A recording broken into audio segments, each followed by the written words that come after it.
E siamo tutti per rispettare l'autonomia della magistratura, però è pur vero che il sentimento di noi, del popolo, ho parlato anche stamattina peraltro con i genitori di Jessica Fragasso, in particolare modo con il papà, ma devo dire che il sentimento è quello di aver subito un'ingiustizia davanti a un fatto così terribile, dove due giovanissime ragazze hanno perso la vita, due bimbi in tenera età sono ancora oggetto di cure ospedaliere e non sappiamo quale sarà l'esito del trauma che hanno subito. Pensare che la richiesta della Procura di avere misure pesanti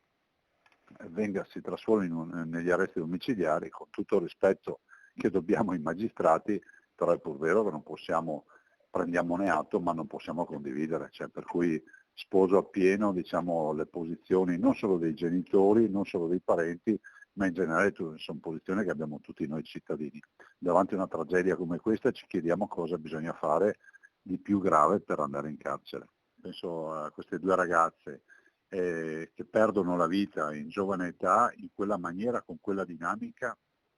si possa solo auspicare e si possa solo sperare che ci sia una giustizia vera, seria, severa, che preveda ovviamente soluzioni diciamo, rigorose. Certo è che se partiamo già con gli arresti domiciliari, giustamente noi che non siamo degli esperti di diritto ci poniamo anche il problema di capire cosa accadrà dopo.